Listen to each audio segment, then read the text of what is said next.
What's happening, con folks out there? And you are watching or listening to another episode of the Game and Watch podcast. This is episode number 110. I'm your boy, Justin Reed, aka Too Tall for You Fool. Joined by my main man, the F Man, OVG, RView Gaming himself, Finest Dabs. Yo, what's going on? Happy pre-Halloween Eve. Merry Halloweenish. Merry Hollow. Okay. Just a reminder that the Game Watch podcast is a OVG or RV Gaming production. For those of you watching it, you can podcast the show definitely on all our listening platforms. We're available anywhere you can think of, which was a lot of hard work. If you are listening to the show and you want to see our beautiful faces, we are available on any streaming platform, Twitch, YouTube, Twitter. We're all over the place. If you have any questions about anything, you can reach out to us, gamingwatchpodcast@gmail.com.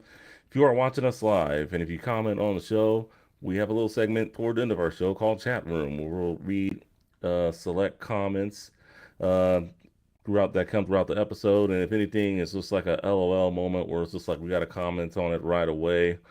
Hey, you never know. We'll just probably read it right there. And lastly, you'll find all our personal links in the show notes in the description.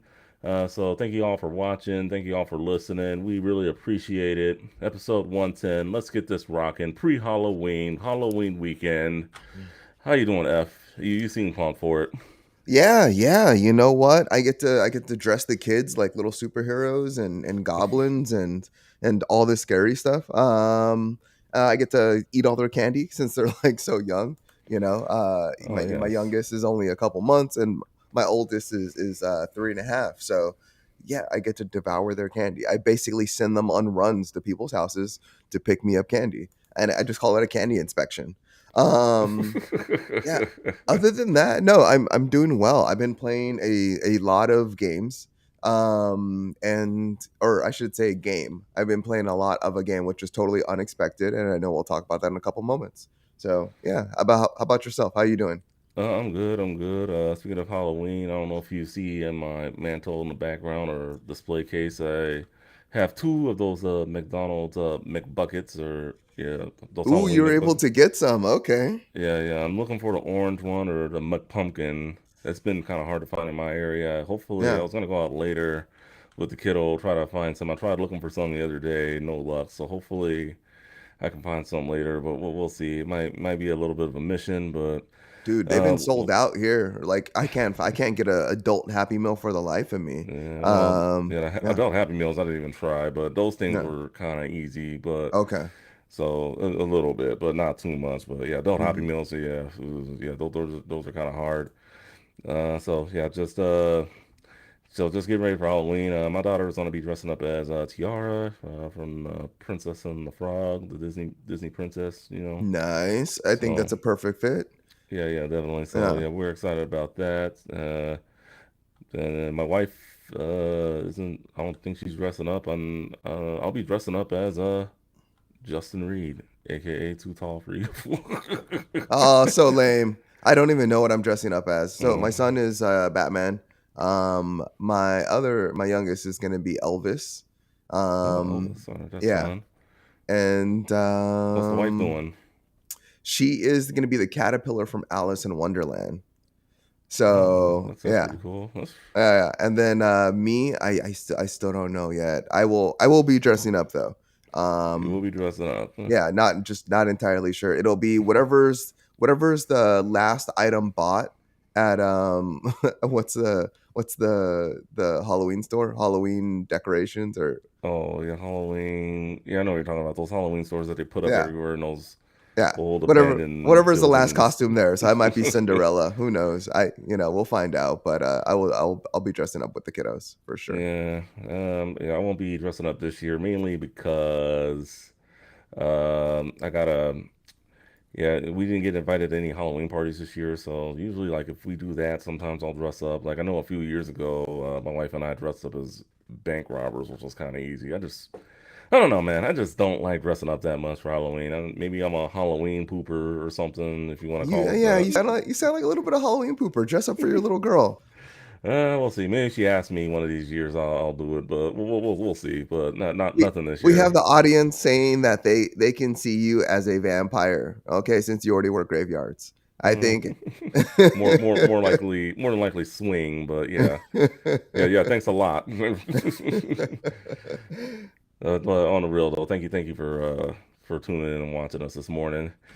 Mhm, All right, mhm. but in terms of what I've been playing, Railgrade, man. I never thought I'd tell you this. It's an addicting ass game. Yeah, I mean, yeah, it's just more than just building trains. It's like more like problem solving. Like you gotta get goods from one end to the other, and then they gotta go to this one industry, make some stuff, and then you gotta send it to this other industry, make stuff, and then you gotta export it out. It's so interactive. I gotta show you more of this game if you ever come by here for the holidays. Oh man, it's no, no, no. I've it's a train game. it's a train game. Yeah, Okay, what it's type a of like? train. It's a train like puzzle simulator game. Like it's a bit of simulator. You get money, and then but it's also like a little bit of problem solving. Like you got to transport. It's not more than just building trains. You got to transport goods from like one factory to another to make like certain outputs and stuff like that. And then you're pretty much given a budget money. You can get loans if need be. I mean, some of these regions I've had to start over, and they give you like all sorts of things like every level. So it's more than just like doing one like big level. It's not like I thought it was a little more like Sim City or like City Skylines or whatever, but it's a little more Hmm. because they give you like different like scenario. All right, you're gonna build here now, and here's your objectives. You're gonna do this and this and this, and yeah, like that's a Okay, station. So it's a pretty interesting game. It's on PC through the Epic Games launcher, and I have it for Switch. If it goes to other platforms, I will let you know because it's a pretty addicting game, dude. Like I said, yeah. and it's very interesting, and it really intrigued me, So I was like, yeah, I'll give it a try. It's only $20, and it's been taking up a lot of my time. So much of my time that I got Mario and Rabbids finally, and Oh, I've only played it one time because this was taking up a lot of my time. dude. I mean, there's nothing wrong with that. It's just Yeah, like, it's like, man, if there's only I'm also addicted to my game right now. So I mean, I totally feel you. But I'm a yeah, little sad that you haven't jumped in Mario versus Rabbids. yeah. Mario Rabbids Sparks. Well, man, I have the game. I played it Yeah. once, so I mean, I already did like the tutorial stuff. So right now, it's a good game so far. I know I'm really going to enjoy it. I love the more freedom you have from the previous one, so looking Hmm. forward to that. So I mean, lot of games to play this holiday season. I thought it was going to be like kind of a downer, but Yeah. no, it's really picking up actually now. Even with those two stinker games, I'm not going to name, but Yeah. you know which ones I'm talking about. But yeah, You since know you what? know, I just say this, like, it's not that it's like a stinker for games. Like, there's just mm, not a lot of big like first party games. So I think like all of us, like everyone that's playing a game, like everyone that's a gamer is finding like alternate games that they would not normally have probably picked up if they were yeah, picked if they played it like if they were playing like a big third party game. But we do have God of War coming up in a second, so I'm sure like yeah, a lot of people are going to be dropping off whatever games they're playing, and then they're going to be playing like uh they're going to be playing the other games. But just quick question. We had a person in the audience ask, let's see, PP diaper pants. PP they diaper they pants, they original. they they want to know, and that's a real name. I'm not making that up. They want to know, is it better than XCOM though? Question mark slash. They rephrase their question. Is it as good as XCOM though? I So, would say what are so. your thoughts there? I haven't played XCOM. I mean, I've heard nothing but good things about it. I would say if Mm, you're a fan of that, and if you like Mario, if you're a Nintendo kid, or just like the games, like the characters and whatnot, I'm sure you would like it. I don't see mhm. why not. I mean, it's up there.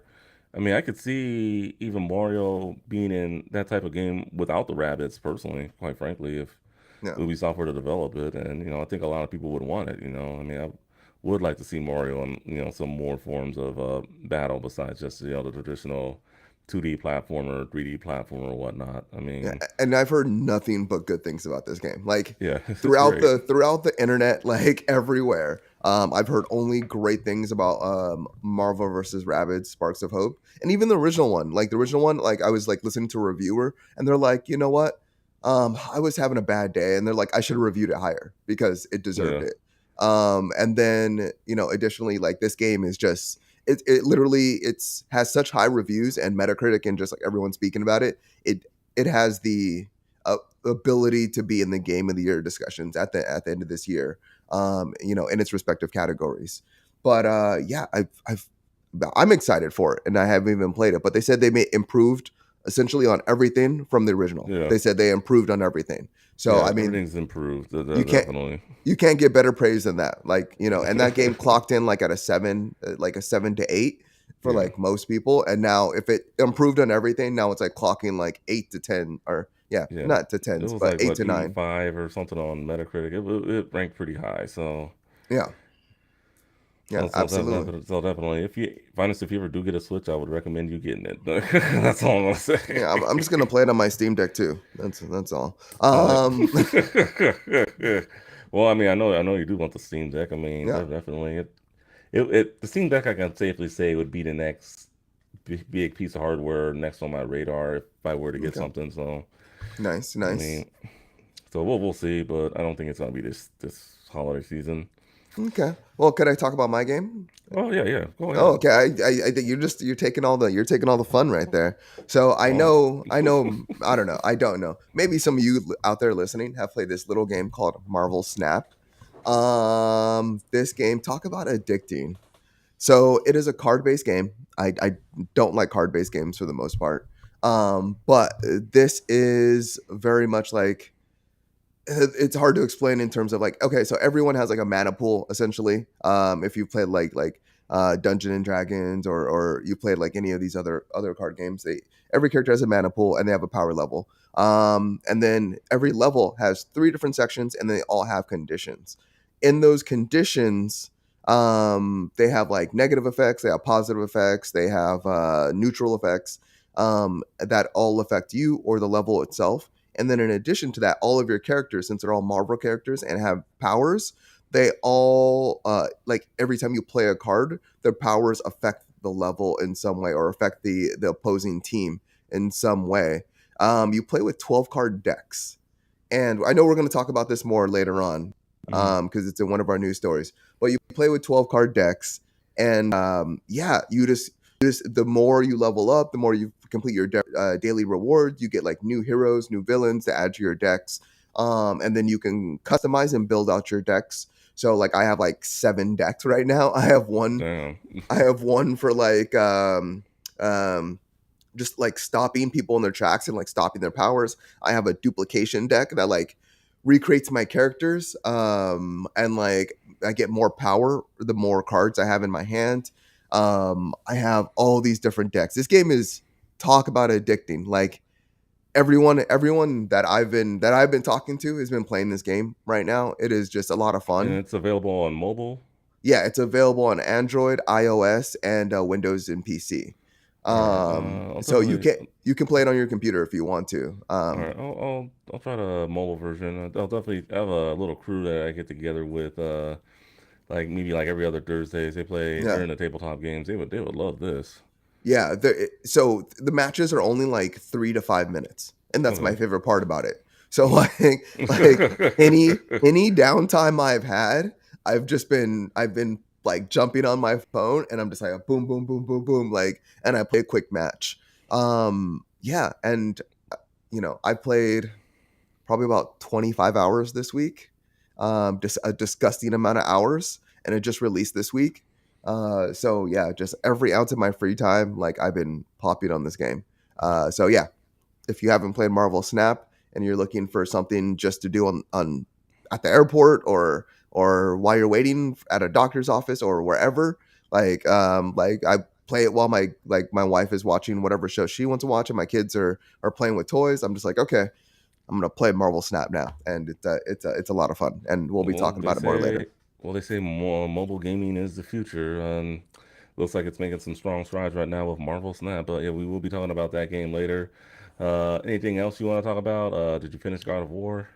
No, still working on it. Marvel Snap distracted me, so I've been Oh playing yeah, that. I But know the feeling. It's like you yeah, want to play one game, but yeah, it's just like real great and yeah, and Mario and Rabbids, But I mean, yeah, I kind of wish I had downloaded real great sooner. But I was, like I said, I was a little hesitant at first, but especially with Gotham Knights not being good, I'm like, let me give this game a try. And oh my yeah. god, so yeah, those of you out there who are looking for a good train simulator game with good problem solving, Road Rage a game, and then but a lot of good games are coming out within the next few weeks. We will be talking toward the end of the show. We're gonna be talking a lot of games today, but we talk games every day. So Hmm. with that out of the way, let's get into some of these news stories. We'll start this one on a sad note, unfortunately. So this is a Sega developer pioneer. Her name was Riko Kodama with the Sega Mega Drive Mini 2 releasing in the regions, the UK regions and the Japanese regions. I guess fans have found out that she had passed away. But she had passed in May at the age of 59, so young. She began her contributions to Sega in 1984 with games such as Alice the Kid, Fantasy Zone, Fantasy Star. She also worked on Skies of Arcadia, Altered Beast, and the first two Sonic titles. You know, uh, she has been dubbed as the First Lady of RPGs. And, just a little tweet from Yuji Naka here. It has finally been announced that Riko Kodama has passed away. I have fond memories of working with her on Fantasy Star and Sonic. I went to the wake and funeral and could not believe how sudden it was. I pray for your soul. Rest in peace. Sad note, and that definitely one of those pioneers, one of those people behind the scenes that they don't get enough credit for what they do, for what they've brought. So may you rest in peace. Thank you. F, anything you want to add? Yeah, getting old sucks. Just Yeah, man, like there's so many people that work on games, yeah, and we don't know even a fraction of them. But thank everyone out there for their contributions and what they do and driving the industry forward. Other than that, yeah, I'm sad about that, but yeah, yeah. uh, A little bit of a sad note. I mean, so figured we'd start the show off with that. All right, and then so many years we figure that especially like, and I hate to say this, like mass shootings or anything that tragic that happens, the government, everything wants to blame video games. So instead of blaming video games this time, this story was very interesting to me. And it is said that video gaming may be associated with better cognitive performance in children. So I guess a study of 2,000 children was performed of who played video games for more than 3 hours a day or more, and then performed better on cognitive skills tests involving impulse control and working memory compared to children who had never played video games. This was published by the JAMA Network Open. This study is analyzed from the ongoing adolescent brain cognitive development study, which is supported by the National Institute on Drug Abuse and other entities of National Institutes of Health. Little bit of a quote here. This study adds to our growing understanding of the associations between playing video games and brain development. Numerous studies have linked video gaming to behavior and mental health problems. This study suggests that there may also be cognitive benefits associated with this popular pastime, which are worthy of further investigation. And may I add, I think more people, especially politicians, need to, read studies like this before, pointing the finger at video games. When like something bad happens. I mean, what are your thoughts on this?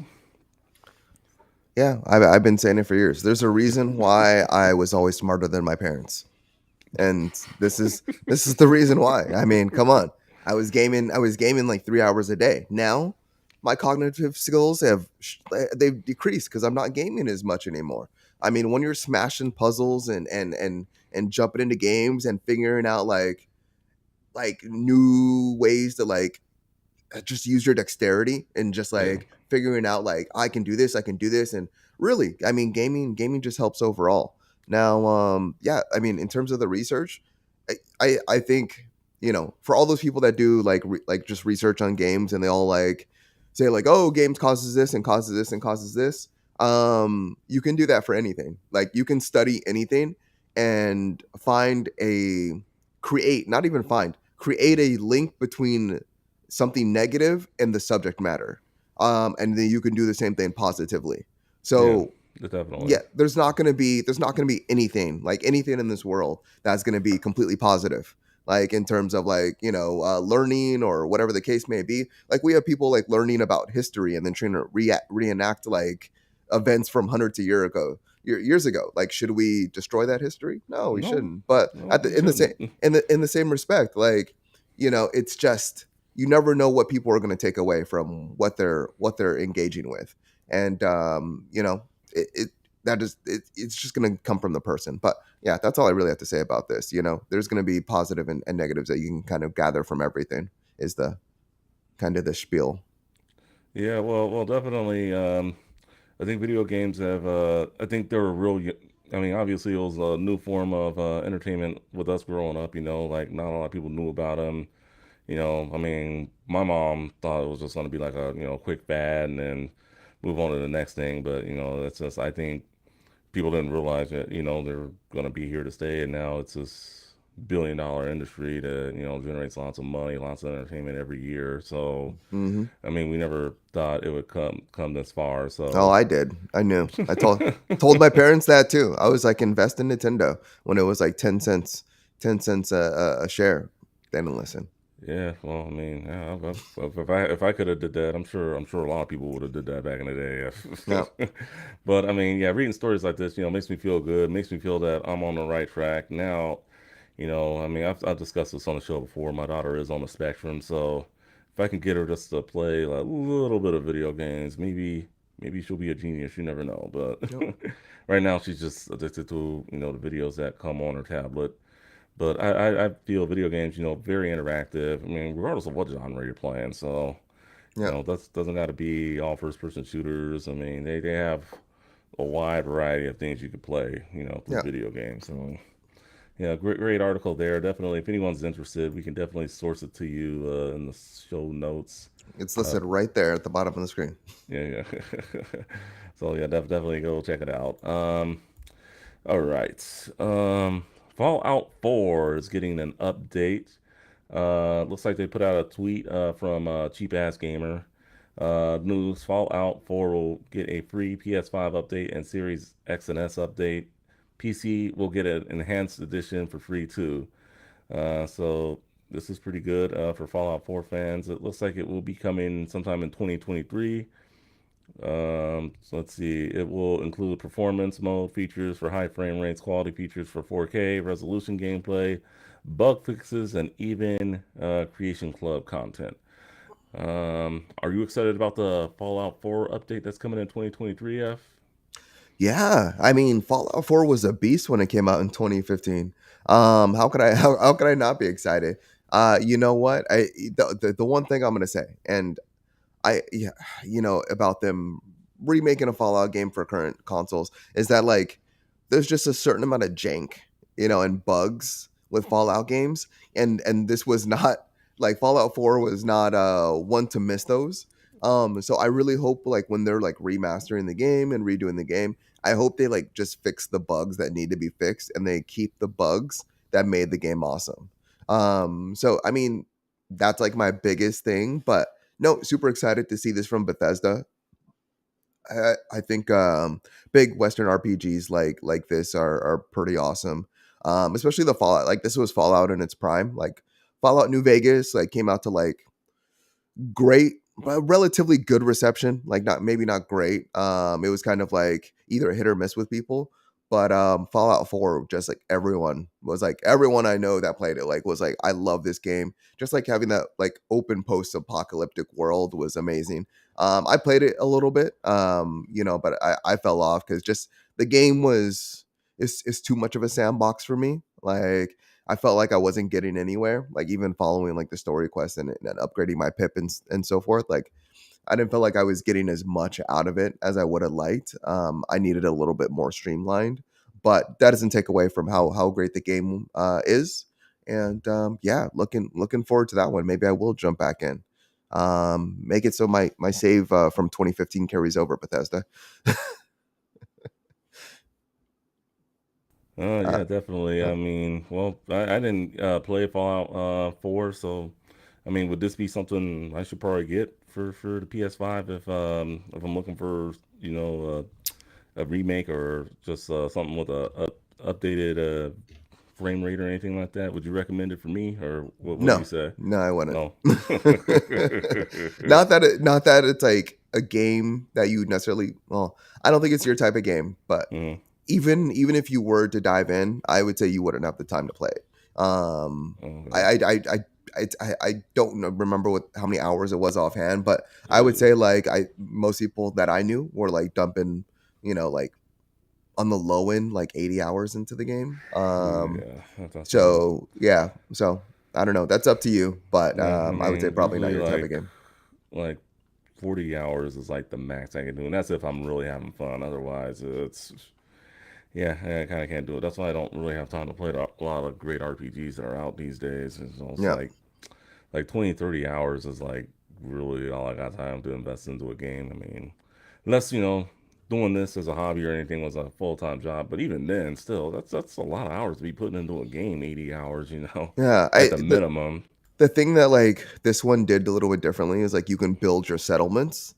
So like in developing like your like little community, that took like a lot of time, especially like if you decked it out. So they didn't do that like in the previous Fallout games that I can remember.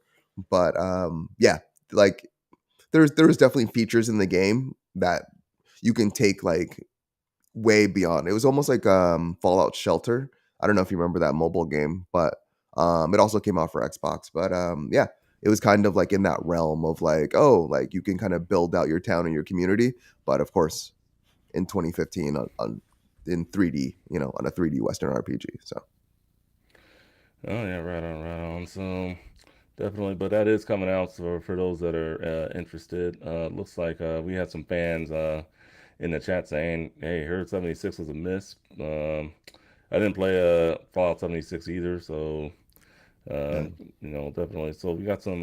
Looks like we do have some fans of Fallout. No, 76 I heard was bad. Like to this day I hear is bad. I heard it's Yeah. better than when it launched because during the launch there was just so many bugs. They revamped the gameplay and everything. But on PS5 and Xbox Series X, there's still some graphical issues where the frame rate is just horrible. It looks bad. Like it almost like the PS5 and Xbox Series X version almost look comparable to the PS4 and Xbox One, Xbox. I always get these Xboxes mixed up now. Xbox One. One, but yeah, Yeah, one. yeah. So I, I honestly like if you love Fallout games and you've played like previous Fallout games and you're used to like their jank, like and their like problems, then Fallout 76 is worth it if you can deal with even more problems on top of that. Because like the entire like goal of the game is to nuke your territories in order to like find the keys in order to do that. And then of course you can build squads and settlements and so forth and those also. But damn, Fallout 76 is rough. Like it just Yeah. go look at some trailers, go look at the reviews. Yeah, I heard it wasn't the greatest. Yeah, So. that's I would not recommend that one. All right. With that being said, enough of the Fallout talk. We're going to talk about a game that's coming out within the next few weeks, and that is Sonic Frontiers. Looks like the game, It has officially gone gold, launching on the Switch November 8th. So, game has gone gold. From the Tales channel, a little tweet here: with worldwide release of Sonic Frontiers fast approaching, director Morio Kishimoto announced in this tweet that principal development has wrapped up. So, this game is ready to go. And this is the game we're getting, whether fans like it or not. But there have, Damn. but there have been some positive reviews of it. Looks like I know some people went to Hawaii to play like a final demo of the game before its launch on November 8th, and for the most part, it looked like. I mean, I didn't read anything bad about it, unless I just didn't read everything. So, Yeah. I mean, so for me, am I going to be getting this game? I mean, I struck out with Saints Row. I struck out with Gotham Knights. I Yeah, you're think, not having a great year. yeah. I think this will be better than the both of those two games. Yeah.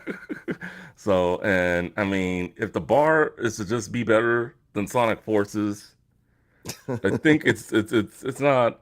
It can't do that bad, right? Yeah, yeah, no, no. You know what?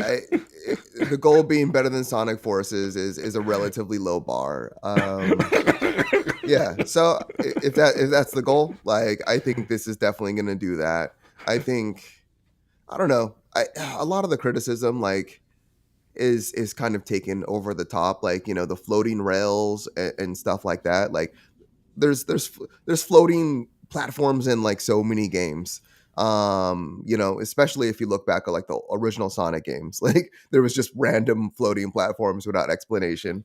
The pop-in, I remember like when we watched the videos on prior episodes, the pop-in was really bad, and so there was like no scale or distance. There was no draw distance in the games, and so that was really bad. On top of that, like the gameplay, there's a I don't know. Like while we keep on seeing these trailers and I keep on seeing the gameplay, like I don't know, I don't know. It's kind of tough to just discern like what the gameplay is going to feel like, and I think that's going to be the most important part. Can you run fast? Yes. Am I running fast to defeat enemies? It didn't really look like it. It looked like more like Sonic Adventure type of like, you jump up in the air and then you turn into a ball and you like hit your enemy like 50 times. I know it's a little bit more complex than that just based on the what I've seen from the trailers, but mm, I don't know. I think it's gonna be an okay Sonic game. I think it's gonna be worth looking at and just kind of following along with. I think it's like kind of like a pause and wait and see in terms of day one. Um, Yeah. yeah. I mean, I probably won't pre-order it. I'm just being honest, but I probably will pick up a physical copy for my PS5. I do want to see how it does, and I'm kind of just done with pre-ordering games, especially because you never know how they're gonna be now these days, especially with bugs and stuff, all that. So definitely wait for the Metacritic scores to come out, and then just determine it there. But if it's over 70, I may as well go pick it up. Yeah. I Eh, mean, yeah, and I'm gonna butcher your name, but extra honest, extra honest, or extra honest. I don't know. Ex- Extrancis. I See, gotta ask someone how to pronounce his name. I don't yeah. know. If you could just write how to phonetically say your name later. Yeah. It's if you've seen Sonic 2, if you see Sonic 2 at the very end of that where he fights Dr. Robotnik and his giant is extra or in his giant robot form. It's kind of like that. So yeah, like it looks very similar to that. But yeah, I don't know. I think it. I think I don't know. They already said they took notes of like from Breath of the Wild, but I, it, this doesn't look as clean as Breath of the Wild, even coming out like 5 years later. No, it So doesn't. like, So I don't you know. know, I mean, yeah, I think some people were just being like a little over the top with it. Just like with the whole Breath of the Wild thing. I no, mean, I know Mr. Madness was like, not every game has to be open world, like Breath of the Wild. Like, yeah. it, Sonic has struggled finding like its genre or like type of game that it wants to be though. it has. I Yeah, admit that. there hasn't been like a mega hit Sonic game for a while, and with Sonic coming out in the theaters and doing so well. Like the movie is like selling more tickets than any of the games. So really, like hopefully the game can dig into that market and that just that overall popularity of Sonic right now, because even my son like runs around and pretends he's Sonic and Knuckles, and he's 3 years old. Yeah. So if they can tap into that market, like I think this Sonic game could be maybe one of the more popular ones that we've seen in a while. Yeah, and after this, hopefully they start Sonic Adventure 3, at least for the 3D ones, you know. It may remaster some of those old ones too, at least the first two Sonic Adventures, Sonic Heroes, you know. I mean, that would be nice, but and I don't know. I mean, Sonic Colors was a good game. I just didn't agree with them with that being the remaster they did last year. So, I mean, that's just my opinion. But you know, definitely, No. like I've told you before, I'm more a fan of the 3D Sonic games than I am the 2D ones. 2D ones Hmm. are fun, but you know, definitely love those Sonic 3D games from back in the day. All right, enough of the Sonic talk. Marvel Snap earns 2 million its first week. And now I know we just talked about this, but yeah, it's a good card game that it's been out, and after hearing you on this podcast, I'm definitely going to download it and definitely give it a go. The U.S. leads the revenue at 1.2 million, followed by the Philippines at 142,000, Australia 141,000, and Japan at 133,000 in terms of revenue where it's coming from. Um, Looks like it has 1.5 million users on iOS, 3.8 million on Android, and 5.3 million downloads since its launch on October 17th. So I'm guessing this is the mobile game of the year that everyone should just download, right? Maybe everyone should drop Genshin Impact on mobile and yeah, start playing this. I didn't know what to expect with the game, and that was the biggest thing. And I was just like, why are people talking about it? I was just curious, and that led me like to playing it. And yeah, I love strategy games. I love tactics games. And then you throw like Marvel superhero skins on top of that. Like it's pretty awesome. And then I just can't wait to see where they go with it. Like I mean, basically it's an infinite game. Like if they can keep on adding heroes, they have multiple skins for every hero. So if you wanted to see like in pixel art or from different artists, like you can essentially like as you play the game, you're gonna get these. They do have some gotcha type events. So there is like essentially like loot boxes that you can pay for, and you can only get certain cards by paying through those loot boxes. And I think that's like my least favorite part. But other than that, like the game is a ton of fun. At the time, like when we were talking about it in the Discord, I didn't buy anything or make any purchases, but then I did drop $15 on it the other day because I was like I don't know. I forget how many levels in. I was like maybe like 50 or 60 levels in, and then there was like 20, not maybe not 20. There was like 10 cards that I didn't have because I didn't pay for them, and I was like, well, I've already invested 25 hours. I can pay a little bit and get those extra cards, and hopefully I can start kicking people's asses again. Well, I mean, it's looking like it's going to be making a lot of its money through microtransactions. Oh So, yeah, that's the only way it's gonna make its money. It's a oh free yeah, game. so, Yeah. yeah, yeah. So definitely, the microtransactions are going to be a little enticing, but with all these mobile games, free to play games, that's what to expect. So, but definitely, if you guys haven't tried it out, it's free. Check it out, whatever device you have, iOS, Android, Windows. Hmm. List goes on. So I will definitely be checking it out. I'll download it later. I'll let you know how it is next week. All right. So .mu, the studio behind Shredder's Revenge, looks like they earned $22 million in revenue for Shredder's Revenge, and that is bodacious according to this article. Um, the title is very, very enjoyable, and $22 million for an indie developer like that. Well, what's next for this company? That's what I want to know. Just what's next? Yeah, I mean they specialize in brawlers, so I think we may be like seeing more brawlers from them. I mean, I is what I would assume. So what other four characters are there out there that uh they okay. can Here's take? here's all right. You remember that shitty Mighty Morphin Power Rangers game that came out a while back on the PS4 and Xbox One? I forget the name You're of not it, talking about but the fighting game, are you? The fighting game no, no, actually no, was no, pretty no, good. no, no, no. I'm not talking about the fighting game. I'm talking about the beat Okay. 'em up one. Yeah, That was yeah, bad. okay. That was Yeah. bad. That So one was bad. I would like to see them come up with something with like the six original Mighty Morphin Power Rangers. So Dot Immune, if Hmm. you have someone listening out there, get those six Rangers back and Yeah. just come up with the best Mighty Morphin Power Rangers game ever. I mean, Yeah. if you could do this with Shredder's Revenge and the Ninja Turtles, please do Mighty Morphin Power Rangers, please. Okay. Yeah, Okay. I mean I that'd w- be my pitch. yeah, I would say we need the X-Men to come back since I'm already in the Marvel universe mood right now. Okay, Um X Men. I can go. I yeah, can I go would with say X Men. we've already had an X-Men game, Yeah. but like the game, is what, like 30 years old now, 30 years plus Yeah. from the arcade, and we haven't there's been it's been relaunched on console, so you can download it, but there's been no updates to it. We haven't seen anything like it since. So I think another X-Men game would be excellent from them.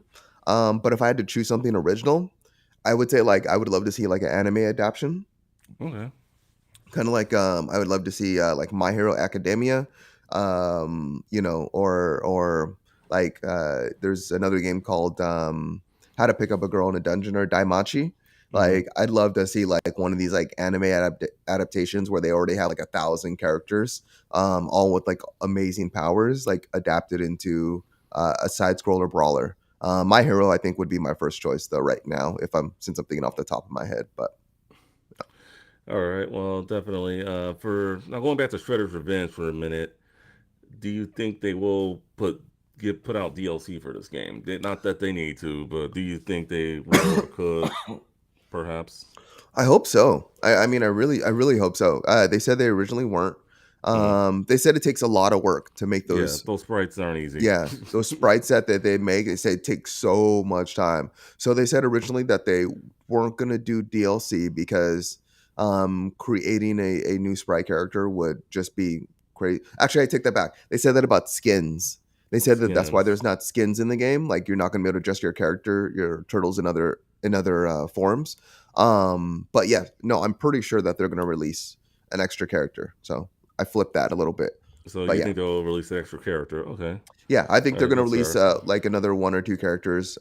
Still, they still took a lot of time, but they Mm-hmm. said they couldn't do skins or change the characters' outfits because the sprites were so complicated to develop. Yeah, Yeah, I don't think you really need to personally. It would be nice to have the trench coat Ninja Turtles, but I mean, it's all yeah. right. I want the beach turtles, The like beach turtles, no, those the are awesome. Hawaiian, yeah, when they have the sunglasses on and their Hawaiian shirts. Yeah, I want those ones. That was pretty cool.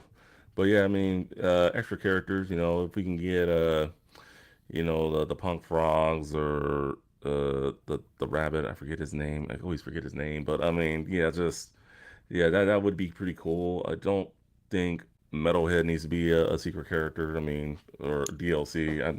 I'm just saying. I know some people like Metalhead, but he was always a bad guy in my eyes, at least in the video game. So, Well, but they fixed him and he became good. What do you mean? I Donatello, guess yeah, Donatello fixed him, Donatello fixed him, man. and then they reprogrammed him. Yeah. Well, it is funny not to give too much away, but after the end of the boss battle with him, he does say, "It has appeared to me now the turtles are my friends." Yep. So I Yep. don't know. We'll see.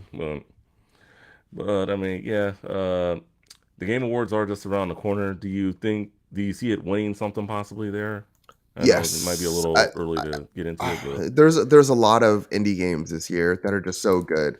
mhm, Cult of the Lamb yeah. is gonna be huge. So it's really tough to say, but yeah, I could definitely see it pulling away with some award. I don't know what that award is, but I could see it happening. All right. Sounds good. All right. Well, yeah, we'll definitely see, and we will be, talking a little later off air, about how we're gonna do our games of the year and all that stuff. Big time of year coming, so I'm excited. Yeah. All right. So Xbox news. There's always some Xbox news every week. This time it's games with gold. The November lineup.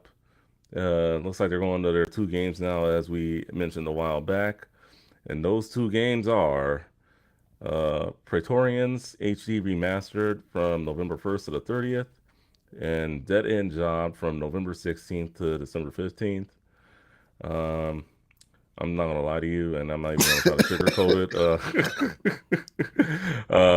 I'm not familiar with either of these games, so you're if have you heard any reviews on these games? If they're any good, I know they're old, but are they worth Nah, anyone's time, or what? I What are your honestly, thoughts? I'm not going to speak negatively about them. They may be like the best games ever. Look, we're already Yeah, seeing some awards. GameSpot yeah. gave it a pretty good rating there, 8.4. Yeah, that's 8.4. Obviously there was no other ratings mm, for it, but yeah, no, Xbox games with gold, they should just cancel it. Like at this point, like you've already reduced the amount of games. yeah. You want to drive people towards a Game Pass. So That's what you they might want to as do. I mean, I think yeah, eventually it will come down to it. So yeah. I think it's coming. um, it's coming. It's just a matter of when. But I mean, Mm, because right now games with gold is pretty much just the basic online for Xbox. I'm not that familiar with their ecosystem, but pretty much if you don't want to do the Game Pass, this is what you would get if you want to play online. mhm, Apparently, mhm. right? So, and then I guess they gave you some games, but unlike Sony, which gives you some pretty good games, they this is what they give you instead. Like some of those Yeah. games months back that we are going through. Oh man, like yeah. So I mean, if Game Pass is what they're trying to drive, they need to come up with tiers, in my opinion. Just so people aren't paying that much monthly or just like a flat rate for like the whole year or something. I mean, I know they already Uh, probably what, have one. what do you mean? They need to come. Like, I'm a little confused myself. What's up? What do you mean they okay, need tiers? like just I'm not saying like if they're driving Game Pass, I'm just saying that maybe they need to go like with tiers, like for like lower quality games, maybe like starting like at $5 a month or $10 a month or something like that. If people don't want to pay the full 15, but I Okay. think it might be a little rocky for them to transition out of it. They Mm-hmm. just gotta, I don't know, they gotta fix this because this is just like, uh, so. But yeah, those are the two games for anyone interested. Dead End Job, I don't know too much about Yeah. myself, but hey, if anyone watching or listening, if you guys play those games, let us know in the Yeah. comments, email us, Yeah. and Let us know if you're gonna pick up these games. I mean, if you have games of gold, you might as well just download them. But yeah, yeah. man, as well as download them. But I mean, doesn't just because you download it doesn't mean you play it. So, Yeah. all right. Now we go on to Sony's game. PlayStation Plus Essential games have been announced, and these are some pretty good games, I think. So for the most part, Neo 1 and 2, or I think that's how you say it. Neo, Yeah. You got a Neo. Yeah. Neo 1 and 2. The Harry Potter Lego collection and Heavenly Bodies. You can see on the screen, but I'll just go through it for those of you listening. Neo 1 and 2 is for the PS5 and PS4. Harry Potter collection is for the PS4, and Heavenly Bodies is for the PS5 and PS4. So, I mean, these are some pretty good games for the most part. I've heard nothing but good things about the Harry Potter Lego games. Well, actually, all the Lego games, well, not all of them, but a lot of good ones based off of movies are really good. I mean, I'm not the biggest Harry Potter fan, but I guess if you were looking forward to the Hogwarts games, I guess this could hold you over until that's ready to release, I guess. Yeah. And then Neo 1 and 2. I know I don't have too much experience with that game myself, but I've heard nothing but good things about it. And Heavenly Bodies. I mean, one thing I will say about Sony, at least with the essentials, they're not giving you junk. They're actually giving you some pretty good games. Yeah. Yeah. This is true. Like I feel like they're hitting it kind of extra hard this year since they want people to sign up to their since they want to sign up everyone to sign up to PlayStation Essentials, but even more so, they want you to sign up to the extra and the premium services. So I think they're really pushing it hard this year in order to drive you to those other services. All right, yeah, that's good. So those are the good ones. These games should be available starting November 1st. So you can download them. So and that means whatever's I forget at the top of my head, but whatever's available right now, hurry up, download those games if you haven't yet, and Yeah. then we can just move on to November and then eventually December. All right, sticking with Sony for a minute, we are going to talk about their announcement that they have with Naughty Dog on some unannounced games. I guess they're building a new studio to work with Naughty Dog on an unannounced game, and just all we can do right now, really, is speculate. I mean, we can go through what they've done with Naughty Dog already. You think Naughty Dog and Sony, you think The Last of Us, you think Uncharted. What kind of game do you think that they have up their sleeve, F? I think it's a single player story driven game. I think it's. I think we're gonna see something very different from them. I don't think it's gonna be in the same vein as Uncharted. I think we are gonna see something more probably in the realm of God of War. I think it'll be a just a whole new universe. I think we're gonna see a more unique protagonist. And yeah, I think it's gonna be like just like a third person action adventure game, like they previously have done. But I think it's going to be very much like PS5 caliber. I think this is going to be one of those PS5 staples. I think they're going to essentially build a new IP, and a new first party IP, like in the realm of like Ghost of Tsushima. I remember when The Last of Us was new. Just all these games. Horizon, I remember when that was new, and now look at it. Like look at their games. I mean, this is what Sony is trying to do. They're trying to build new studios, new IPs that are going to be what the industry is synonymous for. And I think that's what we're going to get here. And for that same reason, I don't think we're going to see this game anytime soon. Oh yeah. I think it was quite a few years off. Probably I would say like 2025, maybe probably 2026. But it's good to know that they're working on something, and I can't wait to see more. Yeah, likewise. I can't wait to see more either with with what they come of this studio. But I think it's very exciting, especially if you're a big fans of those games. Uncharted, very good game. Last of Us, very good game. I don't think we'll see any more remakes. I think we'll see some new original content, and that's what I think a lot of the fans over at Sony, want to see. So, very very good there. Yeah. So Nintendo's classic game controllers now work on Apple devices. So if you have a NES, SNES, N64, Genesis, Nintendo Switch based controller, you can now use it on your iOS device. You can already use them on Windows, and you can also even use them for like retro receivers as well. At least the Super Nintendo one, because I play my Super NT with a retro receiver that I paired up with one of my classic SNES controllers. So if you want to, play on iOS or on Mac or anything like that, and you want to have that original feel of like a Super Nintendo or N64, Genesis, NES, whatnot. Just you can do it on those devices. The technology is there, people, so you don't have to just use it on your Switch. Any questions or Nope. anything? Nope, you're good there. All right, moving on. Um, this is kind of a red flag to me. Our next story. Rocksteady has announced that the studio co-founders Sefton Hill and Jamie Walker are set to leave the studio at the end of the year. I wonder why. The news was shared in an announcement by WB Games president David Haddad, who said the pair will begin a new adventure in gaming together. Following their departure, Rocksteady founding member and director of production Nathan Burlow will become studio director, and Darius Sadigian, I know I butchered that name, will become studio production director. Uh, both Hill and Walker co-founded the company in 2004, which is best known for the Batman Arkham game series as well as the upcoming Suicide Squad Kill the Justice League. And here's a little bit of a quote here. Our decision to leave Rocksteady was emotional to say the least. From the day we founded the company in 2004, all the way to the day, Rocksteady has been our life and soul. Now, with Suicide Squad and safe hands and the team here stronger than ever, it's time to hand over the reins for us to start a new adventure together in games.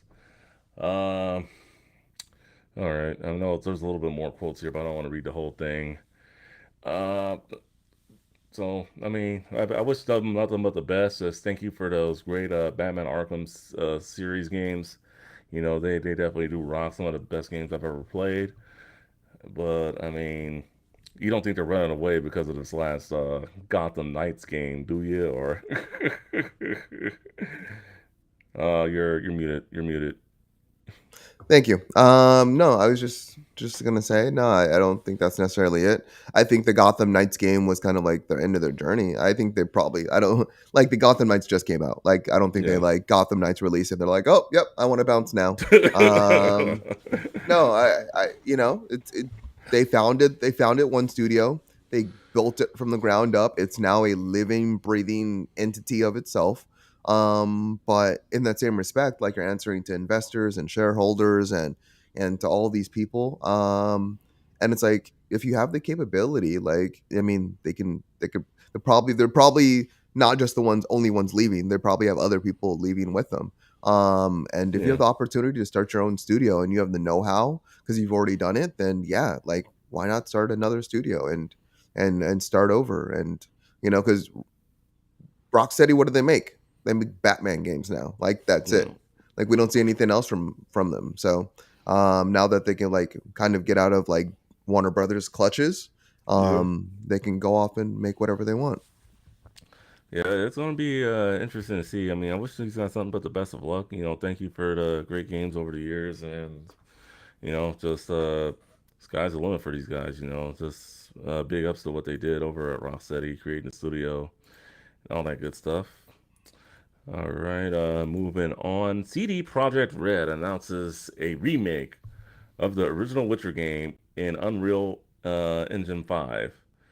Um, let's see. CD Projekt Red has announced that it will remake The Witcher in Unreal Engine 5 alongside developer Fool's Theory.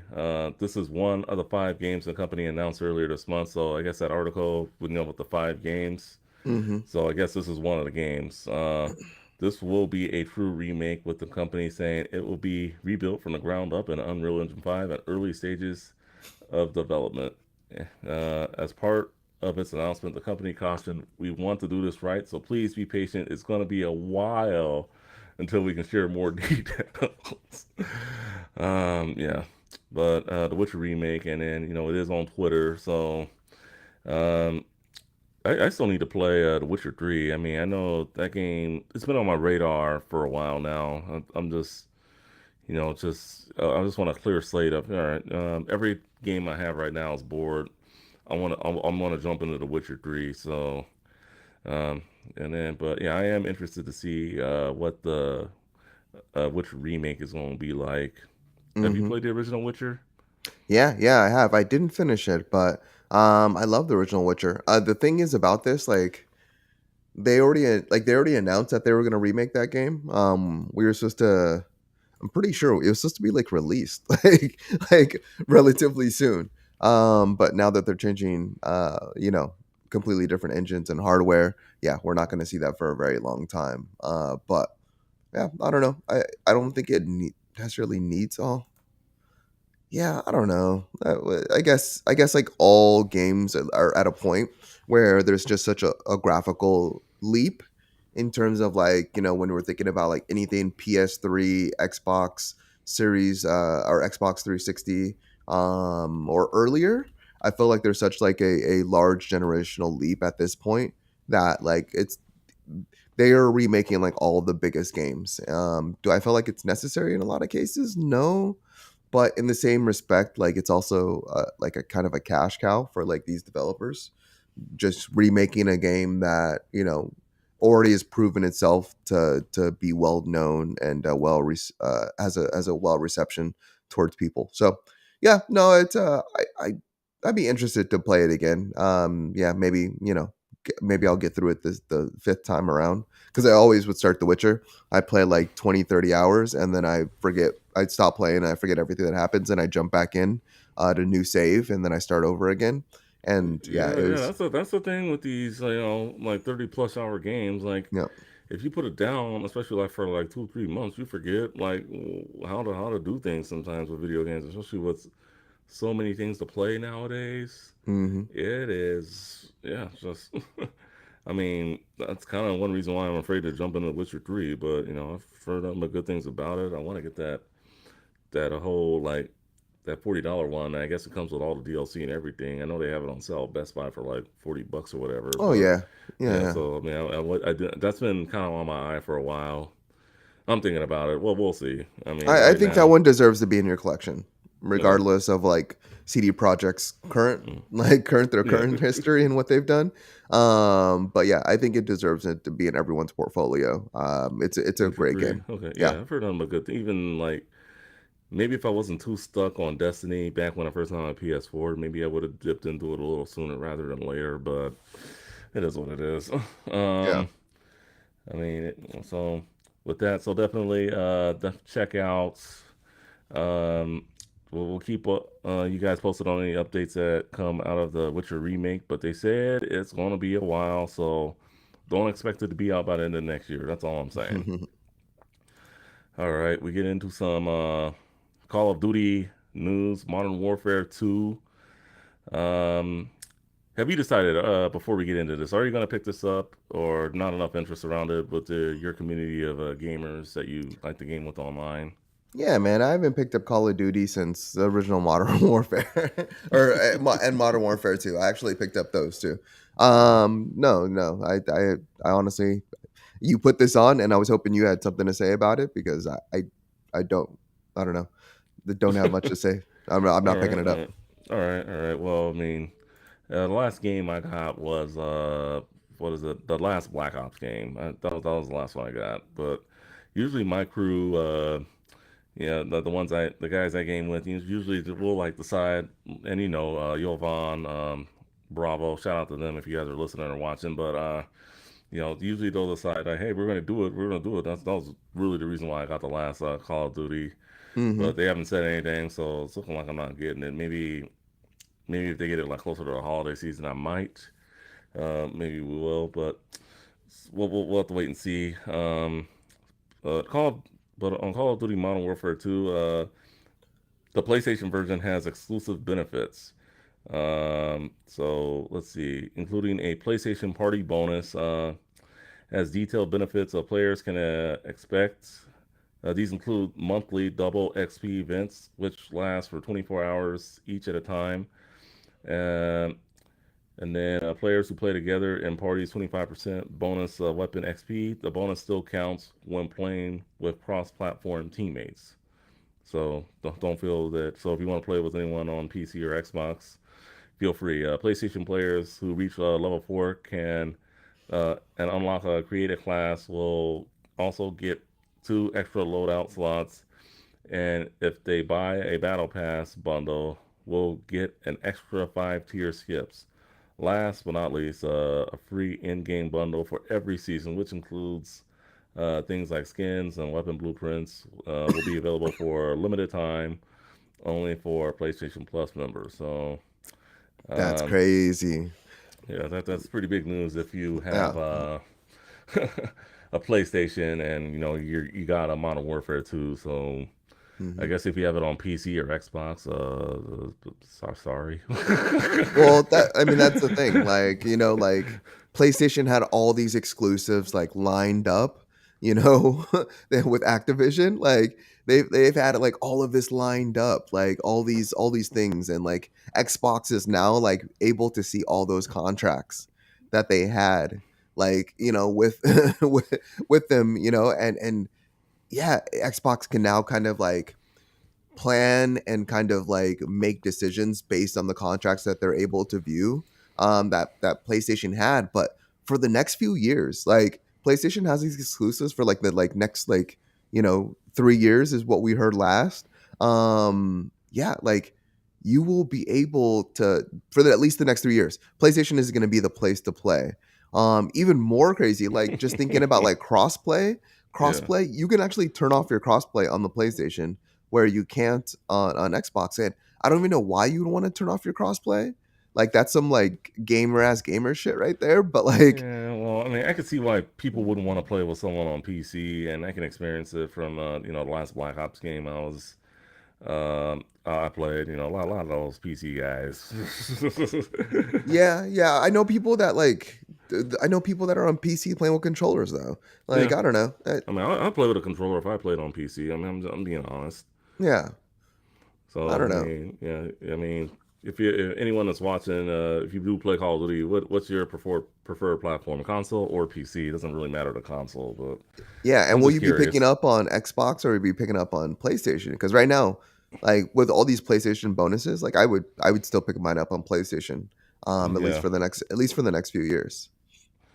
yeah, definitely. Oh, All and right. I forgot about that article the other week that like Xbox is not, or Call of Duty's not coming to Game Pass. Did you see that Uh, one? oh yeah, yeah. I mean, yeah. I guess we can go off the record there, but and we'll talk about this a little later. But Yeah, yeah, I saw that. I mean, it's not coming to Game Pass at all, and I mean, we'll see what happens. When this whole Activision Blizzard deal goes through with Microsoft. So I mean, because I know one of the main reasons why Sony is trying to fight this is Call of Duty is the main reason. Let's be real. It's the yeah, most sell as the most game sales every year, I believe, regardless of what version of the game comes out. So yeah,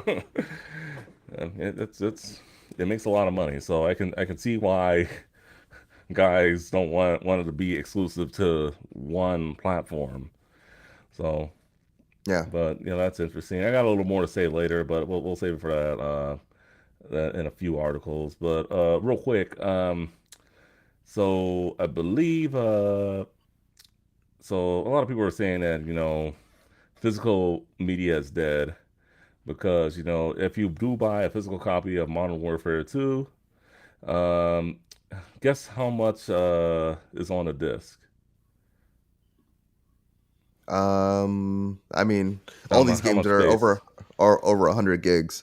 I'm curious to what everyone watching would say, but yeah, I would say like 120 gigs because that's how much I know. Destiny's 148, so I'll No, no, I'd no. But I actually, mean, we know it's a big game, but no, yeah. how much do you think is on the disc itself? Oh, I don't know. Yeah, I would say about 100 gigs. Yeah. 100 gigs on the disc. All right. I read that it was only like 200 megabytes on the actual disc itself. I thought that was kind of crazy. Oh, I see what you're saying. Okay. Yeah. Okay. Yeah. So it's like, what was the point of putting out a physical copy of the game if it's only going to have 200 megabytes and then the rest you got to download? That's Yeah. kind of ridiculous. That just means the game's not going to be playable if they disable online. That's Yeah. all that means. Yeah. Like that just means like it's literally 200 megabytes is so it can ping to the disk to let them know that you have it, and then they're going to run everything on the back end from a server. That is horrible. Yeah. So that means That's that not good game's at just going to be all. useless in the future. Yeah, Yeah. So that's just, yeah. I mean, hopefully they don't shut down the servers anytime soon. But yeah, just I mean, unless you want to do the campaign, but even then, I don't even think that'd be enough to run the campaign. I hear the campaign is actually pretty good too. So if you do get Call of Duty, Modern Warfare 2, let us know how it is, and we'll probably put it on our game spotlight in a few weeks if yeah. I mean, that's crazy. That just blows my mind because I mean, if you're looking back at like 2019, yeah, like Warfare, like that was 175 gigs on the disc. yeah. So That's a you're talking about 200 megabytes. yeah, God, dude, like, and we're seeing this more with more and more games. And it wouldn't have taken them any extra effort to put the game on the disc unless the game was like severely huge. Like if the game is like 400 gigs, then I can see like why it wouldn't be put on the disc. But even then, like I don't know, just such a weird decision. I almost wish I could be a fly on the wall to find out what's going on there.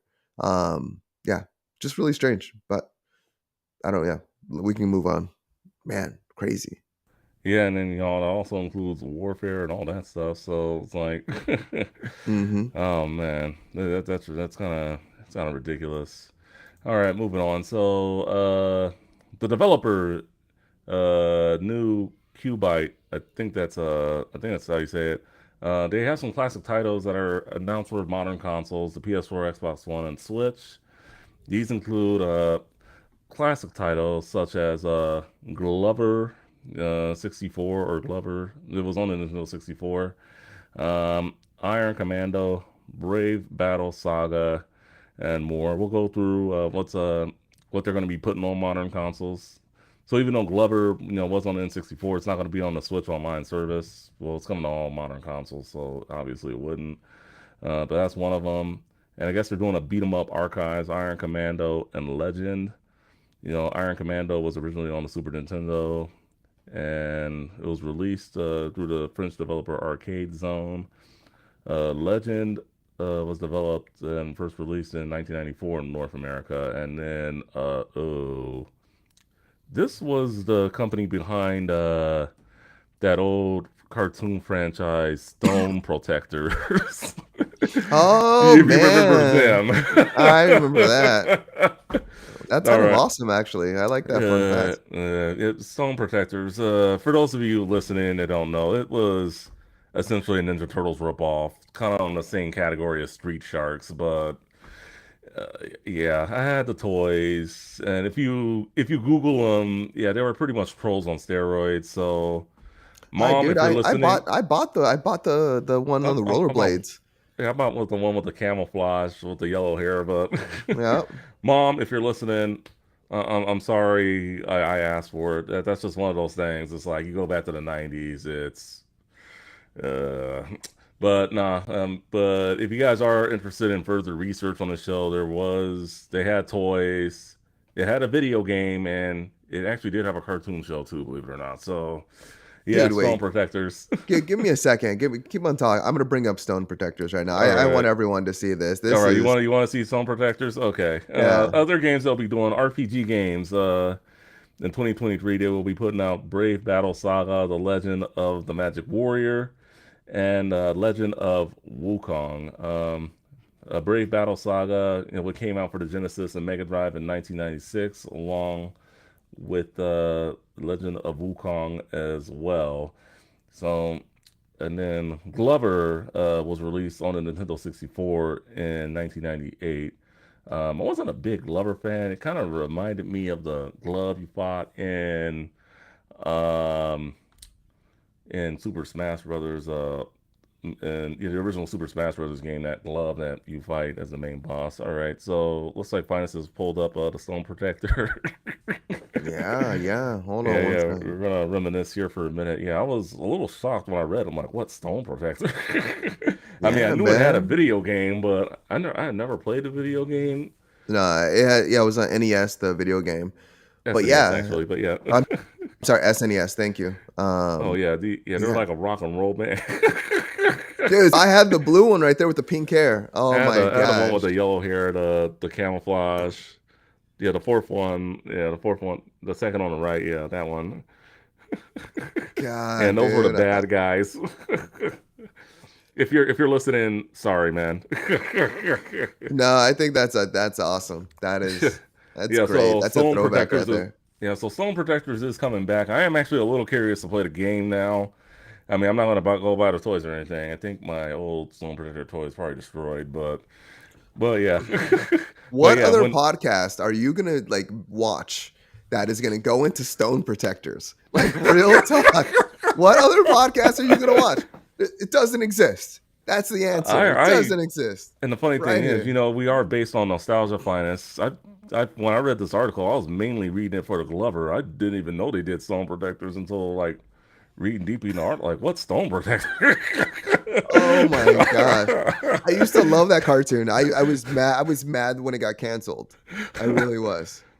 Yeah. I know the cartoon show. The cartoon show wasn't that bad, but yeah, the toys more reminiscent. I mean, let's just be real. There were trolls on steroids, so Yeah. during the whole troll phase back in the '90s. So Yeah.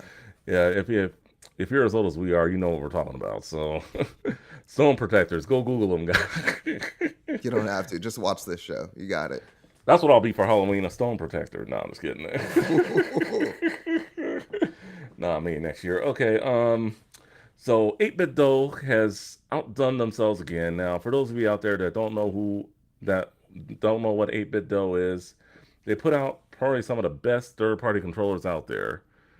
Probably even better than Retrobit, and they put out some pretty good ones as well. So they put out two controllers. The 8-bit dough Ultimate controller. There is one Bluetooth, and then there's one with a 2.4 gigahertz, or like pretty much with a dongle. So one of them is pretty much. Well, we'll talk about the one with the dongle first. The one with the dongle is reviewable on is playable on Windows and PC. And yeah, so there it is right there. That's the Bluetooth one actually, but well, I'll do the one with the dongle first. The one with the dongle. Here, let me. I But just want to yeah, hear about it, bud. Stop clicking away. Tell us about it. yeah, What's but going the on one with with this the controller? it's pretty much it's like an Xbox style controller with the dongle, and you can play it on your PC or Android, or I don't think you can play it on Mac OS, but oh, you can also play it on Raspberry Pi. So yeah, that's the one with the 2.4. I think they may make it later so they can play it on your Xbox, because it does have the Xbox layout and Yeah. all that things. That was And the then biggest thing I was disappointed about. I was like, I mm, was looking at this is supposed to be the ultimate controller, and then I mm, looked at like what you can connect to it, and I was like, oh, I was like, that's it. I was like, you yeah, can't. I was like, you yeah, can't connect this to like all these other devices. I was like, that was kind of bogus. yeah. And then the second one, which is right there in ETA Prime's video, shout out to him, big YouTuber out there. Definitely Google him, ETA Prime. That's the one with the Bluetooth. Now the Bluetooth one, has the other button form, YBXA instead of the one to the right there, Hmm. and it's a Bluetooth, and that is compatible with Windows and your Switch. So I have pre-ordered one. I am getting one for my Switch. It's probably not coming for another 20 days, but um, it looks really good. Looks clean. Very looks very similar to the Nintendo Switch Pro controller, but it has that asymmetrical layout that gamers like. I've gotten used to it over the years for the most part. So I mean, it doesn't really matter to me. I can go either with joysticks lined up together or asymmetrical, however they put out the controller. I mean, it's pretty good, but I mean, So yeah. wait. I'm gonna interrupt you real quickly. We've been talking about controllers for the last several weeks. Hmm. And you always say that you will not buy an expensive controller because of the price. This controller is $70, okay? Not even including tax. So you rather have another 8-bit dough controller even though you already have like 20 rather than having like another like like an just an Xbox like Xbox what's it called Elite controller control. elite controller or number 2 or the PlayStation Pro Edge controller. You rather have another one of these, Well, it's not that expensive as those. but you have like 28-bit dough controllers. You don't have enough hands to use all the controllers that you have. You don't. You don't. I have your 8-bit dough controllers right here. You had to have me store some because you can't store them because you have so many. It's all good. I mean, it's a good controller, man. I mean, just look at it. It's. Oh my gosh. I I just mean, find it I no I hey, we all collect something and that's totally fine. I'm just hey, giving you a hard time. I Yeah. know, but yeah, I'll definitely that PlayStation one looks sweet. I will actually get that one if it goes down in price. $200. That's like I can get some hardware for that price, in my opinion. Just Yeah. but $70, I don't think is asking for too much, and that's how much You you can game for $70. Yeah, I could have, Yeah. but yeah, this is another Switch Pro controller. Not a bad controller. It's a pretty good controller. I was a little skeptical at first, but me and my controllers, I love controllers. So, but yeah, But yeah, but the one I'm getting is Windows and Switch. Mm-hmm. So, and then it also comes with a charging dock, which looks pretty sweet. And then if you do want to use a dongle for the ones listed right there, they also have a dongle which will be on the bottom of the dock as well, and it's for easy storage. So, cause especially if you just really like your controllers like in a tote or something like that, they dongles can get lost easily. Yeah. So I mean, good storage for the dongle. So, 8-bit though they outdid themselves once again. Where's Mr. Madness when you need him? What Who up, knows? Madness? All right. So I guess last story before we go on our main topics. Let's see. Um, all right, there we go. Enough with the clicking. Phil Spencer has hinted that Game Pass price could increase in the future, and he also stated that about um, the Xbox as well. After saying, after them getting praised that they wouldn't increase the price of the Xbox, with Sony increasing the price of their console. I didn't But see that. Where was that? Was that uh, in the article? I think They it was like several different articles, but I know he okay. did say that. But I mean, I'm just throwing it out there. Okay. Um, but pretty much, we'll just talk about this one. Game Pass, a quote from Spencer himself: "A Game Pass as an overall part of our content and services revenue is probably 15%. I don't think it's bigger than that. I think the overall revenue grows, so 15% of a bigger number. But we don't have this future where I think 50 to 70% of our revenue comes from subscriptions. So we're seeing incredible growth on the PC, on console. I've seen growth slow down mainly because at some point you've reached everybody on console that wants to subscribe. Right now, PC Game Pass subscriptions increased by 159% year over year, and that more than 20 million people have streamed games on Xbox Cloud Gaming, up from 10 million a year earlier. PC looks like an obvious growth area for Microsoft, but there's always mobile too. So, that being said, looks like Game Pass has it hit its wall, or is there more to grow on with Game Pass, at least for the console side of things? There's definitely more to grow on. Just Game Pass doesn't have games right now. Like if you're if you want this thing to grow, you have to be consistent. The moment that you have people unsubscribe, it's going to be twice as hard to get those people back. So, I mean, Phil Spencer and Xbox has a lot of work to do ahead of them. I don't think they're really going to see true growth like for another like 4 or 5 years, um, uh, beyond what they already have. I think right now like 30 million is going to be that that kind of like that market cap with their like market cap saturation currently. But yeah, I you know what I mean, once you're consistent, you will see steady growth. You won't see like it shoot up like 10 million like it did over the last like year and a half. But yeah, I won't be surprised when they do raise the price because essentially, I mean, they are giving away their first party free games that do cost millions of dollars for them to develop. So surprised they haven't done it already. But in the same respect, they have to continue to sell Xbox Series X's, and they're not going to do that if they start raising the price on the thing that's selling them initially. Yeah, well, I mean, I know for me, the reason why I'm not subscribed to Xbox Game Pass is, besides, there's really nothing to play on there. It's just the Xbox One S I have is not my main way to console to play console gaming right now. Mainly it's either my PS5 or my Switch. So like I only really jump on Xbox if like someone like wants to play Shredder's Revenge. I order a physical copy of that game for the console, so it should be coming whenever they put them out. But um, Forza, which I do want to get later on, but otherwise, I'm just not invested into the games they really have on Game Pass, and that's nothing. Not to say that they're bad games, but Yeah, it's just I'm not going to pay $15 a month if I'm not touching the service.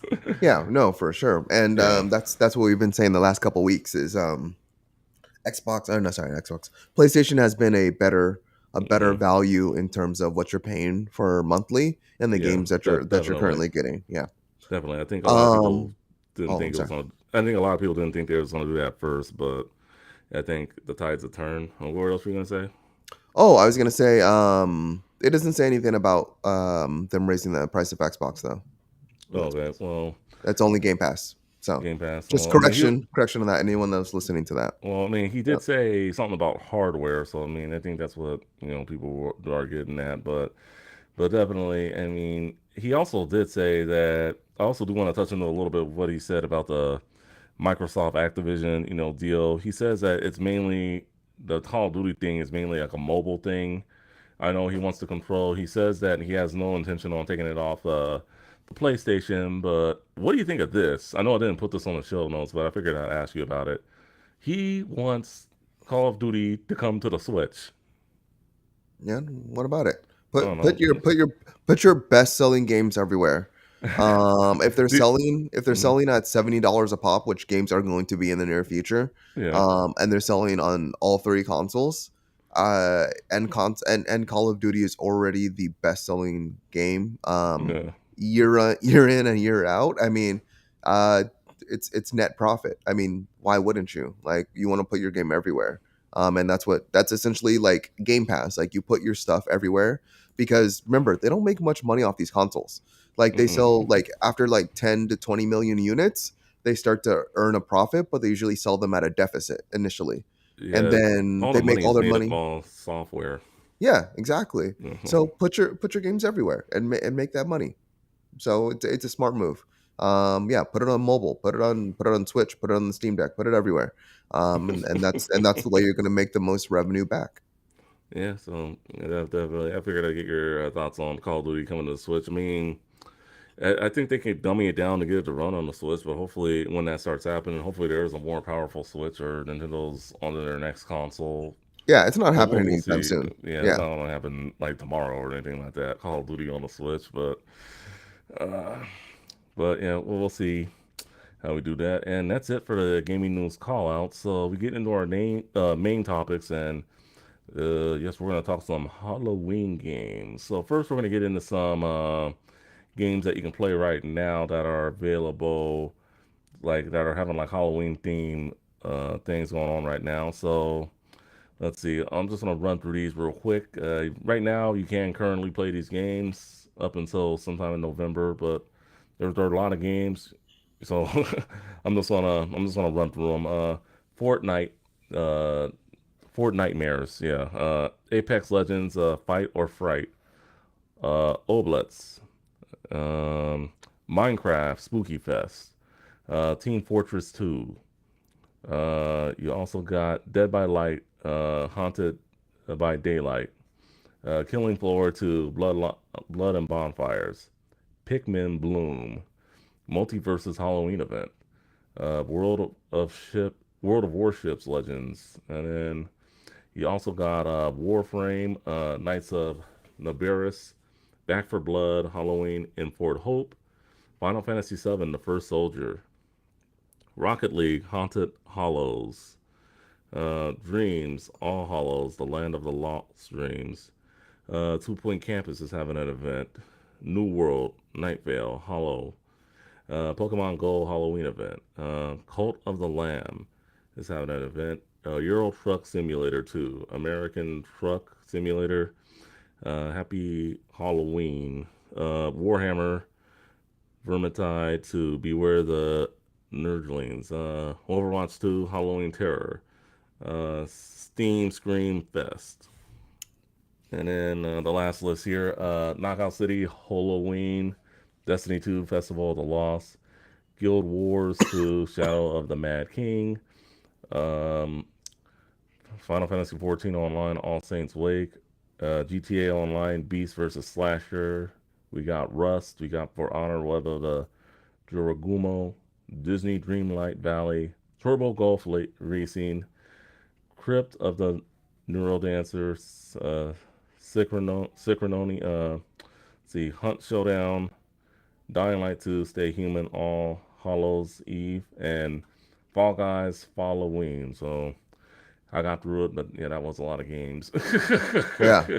I had uh, no idea this many like Halloween events were going on like at this time. So like I mean if you're looking for like Halloween events would, like get you in the mood, like this is there's plenty out there. all right, yeah, definitely. Yeah, there is a lot, and some of them are good too. I mean, some people are very crazy about Halloween. Other people, just have a casual approach to it. I mean, I guess some people, I guess for some people, it just makes them feel like they're a kid again. But me personally, I don't like dressing up that much. I'm just being honest. But Yeah. Yeah, I mean, there's different aspects of Halloween, Jay, man, like that people yeah, love. yeah, Some people love the dressing up. Some people love the candy. Some people like being having a night where they don't have to be themselves. They can be like someone different.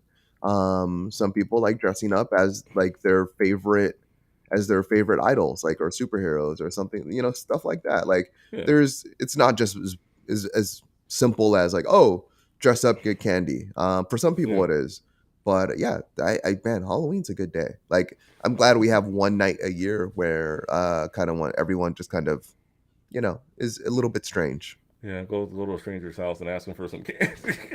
Yeah, why not? I would do that on yeah, every day if I could. No, I wouldn't. I take that yeah, back. yeah. All right, so we're gonna talk our top five spooky horror themed games, and also found another article of what gamers recommend. It was through highgroundgaming.com. And then we're also gonna talk about what video game character we'd like to dress up as. So let's go with our top Halloween picks, if Hmm. you don't mind. You want me to start, or you want to start? Yeah. Please take it away. I'd love to hear All your list. right, so my top five were the following games. I came up with when you asked the question earlier this week in our Discord. I put Scooby Doo Night of 100 Frights. And this is a game pretty much like if you watch the old Scooby Doo series, like a lot of his old villains, I guess, return. So it was a good game for the most part. It was on. I forgot if I had it on the PS2 or the GameCube. I don't know, but it was on that series of consoles. And then the one that came out after that also was a pretty good one as well. But yeah, the Scooby Doo games during that time period, they were actually not bad. They were actually pretty fun, especially if you like Scooby Doo. So I Yeah. mean, I don't think it was that bad of a game. The original Luigi's Mansion, I think, was a very good one. I like that game a lot, and just gave a new approach to Luigi, especially so sucking up ghosts out of into his vacuum cleaner type of thing. Hmm. Very inspired by the Ghostbusters. Speaking of the Ghostbusters, the video game, I played the remaster version of that a few years ago. Should have been the Ghostbusters 3. I'm a little sad that we still didn't get Ghostbusters 3. Well, I heard that last Ghostbusters Afterlife is actually really good. Yeah. And Spirits Unleashed, if I can find a crew to play with, that actually isn't a bad game, actually. I would go ahead and play that. It looks pretty fun. Okay. So, but yeah, so Ghostbusters, also a game that can get me in a Halloween mood. And then the last two games of 16 classics. Demon's Crest, which I started playing recently. It's on the Nintendo Switch Online service. So if you have that, you definitely check that out. Demon's Crest. It's a sequel to Super Ghouls and Ghosts. I'm not a big fan of that game, but Demon's Crest isn't actually that bad. It has a little bit of RPG elements, especially with that overworld thing. Pretty cool. And then, of course, the cult classic that I am never, I can't even get past like the first three levels of this game. Zombies Ate My Neighbors. If you want to play that currently, you can download it on whatever platform you want, along with the its sequel, Ghoul Patrol. Very good game. So yeah, dude, those were my five for the most part, and just hopefully y'all enjoyed my list. What's your five, F? Yeah, man, you had some retro games on there, man. All of them were Um, retro. Well, yeah. So I I mean, zombies ate my neighbors. yeah, Dang, I like what guess. was that like in '95? Like what? 94, 90, yeah, 90? something Oh like my god. that. Yeah, I think the oldest game I have on my list is going to be Castlevania Symphony of the Night. Okay, This is cool. not in any particular order, but yeah, Castlevania Symphony of the Night is just that epic Dracula story. Like if you watched Castlevania on Netflix, or Hmm. yeah, I mean, there's been more recent Castlevania since then, but Symphony of Night is by far my favorite. And then also Konami came out with that collection, the Castlevania collection also. So Yeah, they came out with two collections, I believe, the in advanced 2020. collection. The advanced Yeah, collection also. I have the advanced collection. That's actually pretty good. yeah, and I think another one on my list. I was looking in the Discord, I couldn't find it, so I'm trying to remember off the top of my head. Dead Space. I don't think that was on my list in the Discord, but I'm just gonna say that one, especially since it's top of mind, since we're getting the remake in January. Dead Space is one of the most eerie games I think there are out there, if not the.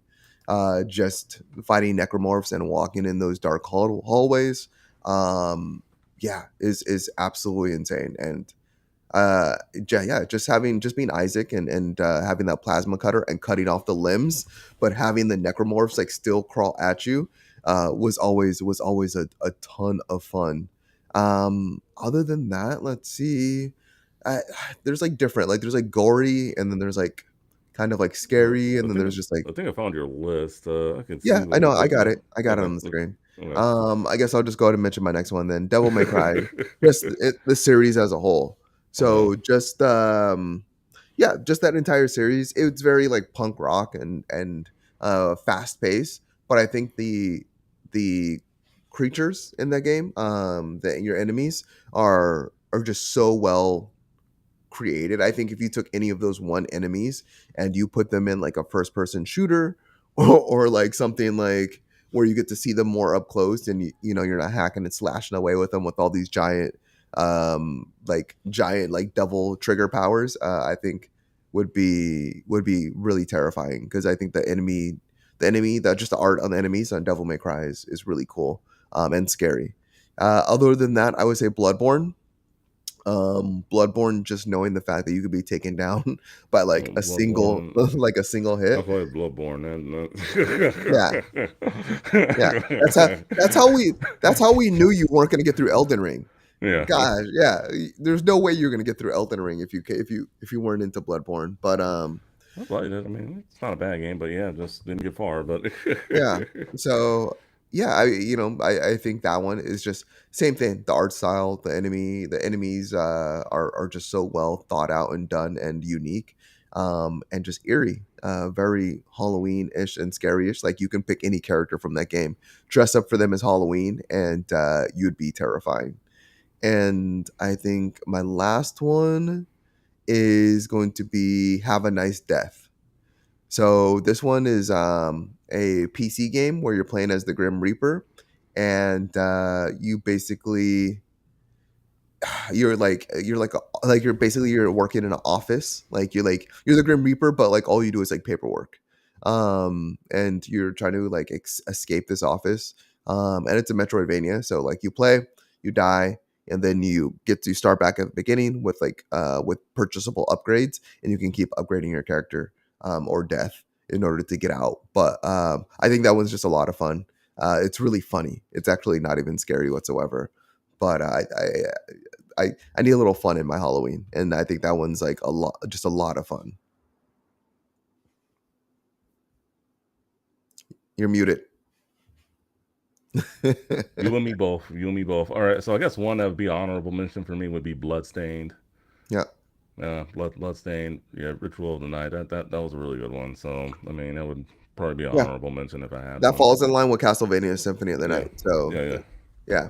So And then I guess my honorable mention then would be Resident Evil, yeah. Village, and Resident Evil 7, in VR.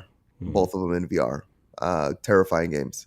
If you want to have some fun this Halloween, or get pumped for Halloween or get ready, Hmm. those are both really good games, and I can't wait to see what they do with Resident Evil 4 remake. when it comes out for VR also. Yeah, yeah, definitely. Well, I mean, I'm a little bummed the rest of the crew couldn't come out because I would have loved to, hear their picks. But I Yeah. was able to find an article on some of the highest, the most rated 25 articles through people. Well, I guess according to these guys, but by Jake Bosey from High Ground Gaming. Yeah, the list of 25 games. I'm just gonna go through them real quick. I'll just pretty much go from 25 to 1.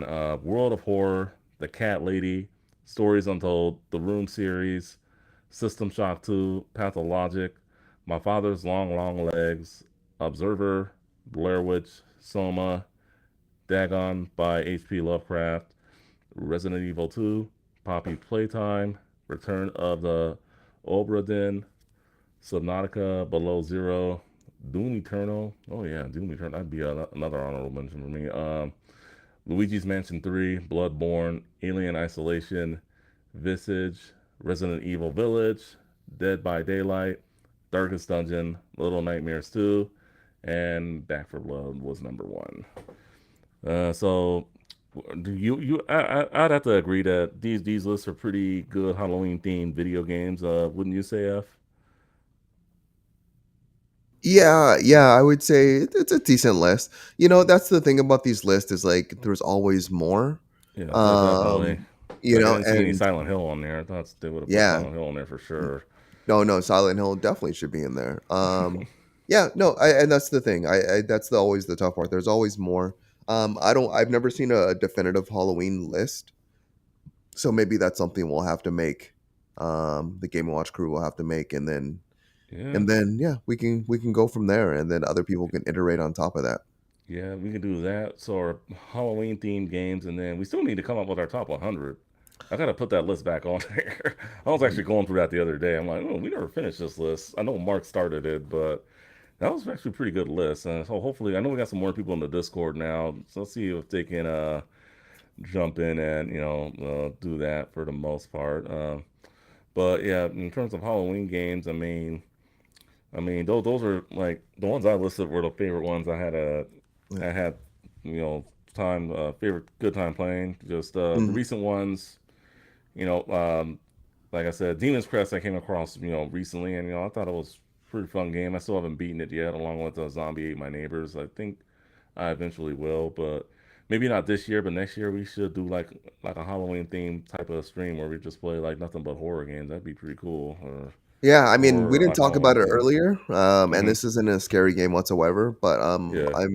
I was really surprised that Cult of the Lamb was doing a Halloween event. So that's like one I'm kind of like, oh, maybe I should stop playing Marvel Snap and I'll go play Cult of the Lamb for the Halloween event. 'Cause it is only for a limited time, and that actually boggles like just thinking about like developers that they create an event for that's only gonna last like maybe like a week or a month. The amount of work that has to go into that Oh is yeah, absolutely insane. Um, absolutely.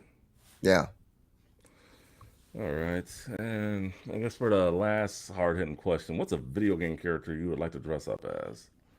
Oh my gosh, there's so many.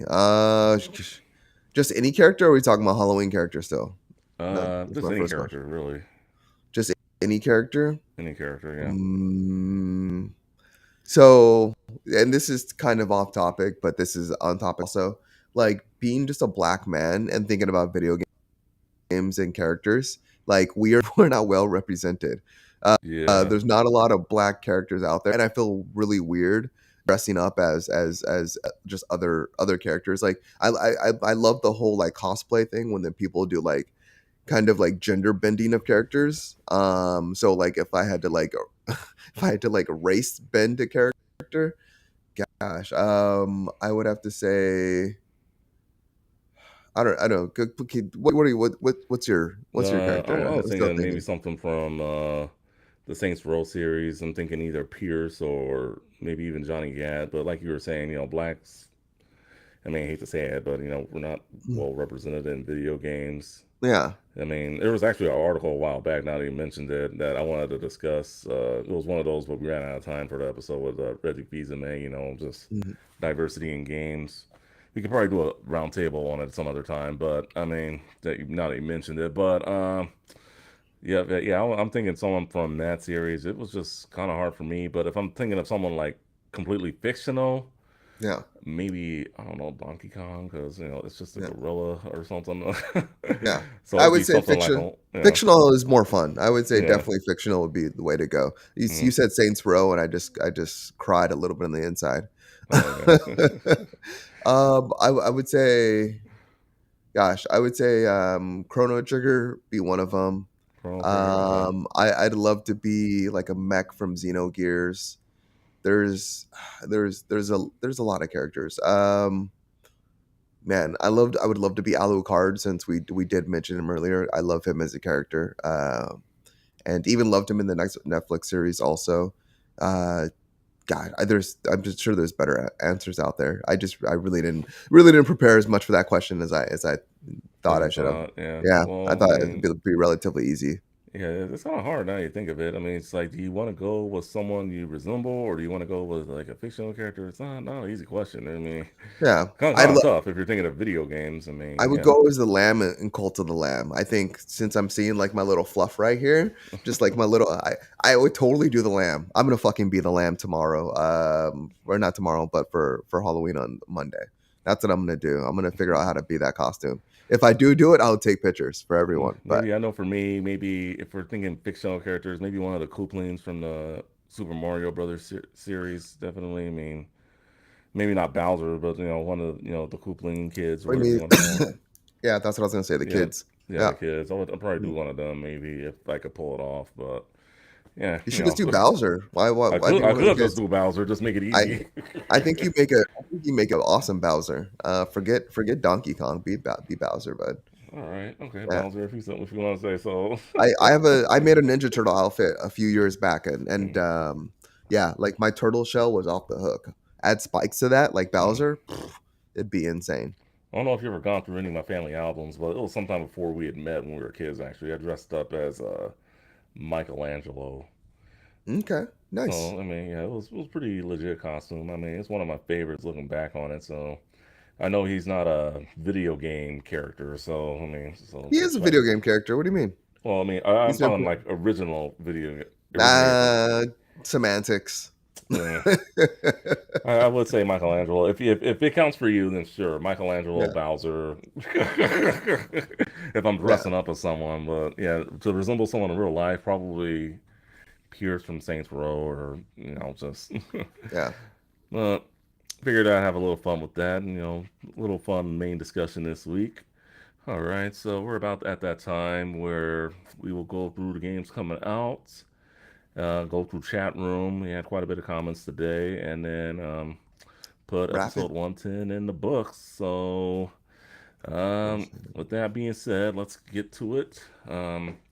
So, October's done in terms of games. So, all the games I'm about to announce are coming out in November. So, and we start with November 3rd, where we got three games coming out. Endling, excuse me, Extinction is Forever for the PS5, Xbox Series X and S. How to Say Goodbye. It's coming to the Switch, Mac, iOS, PC, and Android. So, and then you also got The Chant coming to the PS5, Xbox Series X and S, and PC. Also November 3rd, we also the Entropy Center, which is coming to the PS5, Xbox Series X and S, PS4, Xbox One, and PC. And then WRC Generations coming to the PS5, Xbox Series X and S, PS4, Xbox One, and PC. And then November 4th, we have three games coming out. We got Demon Throttle coming to the Switch, Harvestella, which is coming to the Switch and PC, and then It Takes Two, which is coming to the Switch. The game of the year last year makes his debut on the Switch. So if the Switch is your only way to game, definitely check that game out. I've heard nothing but good things about it. And on another note, if you want to pick one up, the Sega Genesis Mini or Sega Mega Drive Mini 2 are now available. So, whatever region you're in, they are available. I pre ordered mine. I should be getting mine sometime next week. So, got some time next week, I'll definitely try to show it off on the podcast. So just be on the lookout for that if you want one. I hear they're going to be making less of them than what they did with the first one, so might want to pick up that collector's item. Anything on this list that you're looking forward to, F? You're muted. See that now? Harvestella. So Harvestella would be the one that I was kind of like digging. I'm sad that it's exclusive to the Switch. Um, but other than that, I mean, it's on PC too, so I guess it's not exclusive. But yeah, I would say yeah, that one piqued my interest. That's one of Square Enix's is games where you are basically doing Animal Crossing. You know, you create a farm and create your space, and you're creating different food and materials and growing crops for yourself in order to battle creatures. I think that could be an interesting loop. So yeah, I'd be interested to see that one. And yeah, be happy to play it. What about you? Well, I know for me, I have not played It Takes Two yet, so maybe that one. Harvestella didn't really, I'm not really into farming like that, but WRC Generations doesn't look too bad actually. I mean, I would definitely give that one a go. I mean, I'm always in the racing games, but right now I'm trying to hold off um, for Need for Speed, Underground? Unbound, or No, yeah, Unbound. yeah, Unbound, yeah, Yeah, that's right. which is coming out in early December. So I think I'm gonna save my racing game taste for that. But that looked interesting to me. Otherwise, not too much on this list. But not next week, but the following week. That's gonna be the monster. I think that's gonna be like the last big wave of games we have for the year. So Yeah. um, definitely gonna check that one out. All right. With that being said, um, all right. So and then were you Chat room gonna or a real quick question? Were you gonna get a Genesis Mini 2 or Mega Drive? I thought about it because I do know it's going to be limited units. Mm-hmm. And then just the games that they do have on there, a lot of them are very difficult to get and very Hell difficult to yeah. play. Hell yeah. So I'm thinking about it. I think it's probably going to be something I'm going to have to pick up. I had it in my Amazon cart, and then I saw like the one it was like 132 or something after tax, and I was like, I'm gonna wait. I bit the bullet. Well, Yeah. it's my birthday next week, so it'll Yep. probably come like a day or two after my birthday. But Yep. Nice so plug. Nice yeah, plug out there to get presents from the audience members. And yeah. what's your PO box for those presents? Too tall for you, fool. Just message me. I'll give you my PO box, all that stuff. All right, so let's go to chat room. Looks like we had quite a bit of comments today. First and foremost, Slonko Bomb Gaming. What's up? Definitely nice to have you on here. Yeah, she's talking about getting Harvestella 100%, but I think I'm just gonna call him Extra. Yeah, we'll just call my boy Extra. I know him personally. He's a good dude, by the way. Has a does Switch and everything. He had a good quote earlier. That he said this for the younger players, it involves a lot of reading, so you need to be kind of with the kiddos, but older peeps, it's fun. I think he was talking about the Mario and Rabbids when we were talking about what we were playing early on. Oh yeah, yeah, that And sounds then right. he also had a good quote here: "Gaming also increases motor skills," and I think it does. Yeah, it does. uh, 100%. It's true. It's a fact. It's in the dictionary. I had a glitch with my chat, so I kind of I Ouch. lost all my comments Yeah, during the yeah. episode. But if everyone wants to retype all their comments from earlier, much appreciated. But no, I did have a glitch, so I no Yeah, yeah. longer have Now, my now, now, comments. now you know how it feels when just all the comments disappears. I'll read I'll read one more that I think you liked. I think it was Okay. when we were talking about the Sonic movie. It's the movie. If you've seen the movie, that's the end game already on that trailer, unless they plan on putting more into it. So I think we were talking about Sonic Frontier. So Yeah, Frontiers. Yep. it's definitely that one. So and then I guess he did have a question for us. What are our thoughts on StarCraft for the N64? He's a big retro gamer, so it doesn't surprise me that he would ask this question. Yeah, So yeah. I never played StarCraft on the N64, so I wouldn't be able to give him an answer. Do you got anything Yeah, for him, I F? I I played it on the PC, but have no thoughts about the one on 64. I wouldn't even touch StarCraft on the 64. Like the 64 is almost like was almost in the same realm as the PS3. It was very difficult to create games for. Yeah, it was. So a lot of the games that came out never, or a lot of the games that they started development never came out. They a lot of the games that came out just were not great because they didn't really know how to use the engine, the Dolphin, the Nintendo 64's engine appropriately, and Nintendo did not provide support. So yeah, I don't know. I wouldn't. I'm assuming StarCraft for the 64 is not good, but I totally could be wrong. You let me know, and then we can talk about it on next week's episode, or maybe in a post show or something. But Yeah, yeah, I would like to do a post show. That would be nice. Where we just like answer questions and stuff. That'd be pretty cool. yeah. But not this week. Anyway, time to put episode 110 in the books of the Game and Watch podcast. Thank you all for tuning in, watching, and listening. And we will have more great content for y'all next week on episode 111 as we count down to our games of the year. So keep it posted here at Game and Watch podcast. Peace, y'all. Oh, I'm sorry, my mic cut off. Subscribe, and y'all have a wonderful rest of your day. Peace.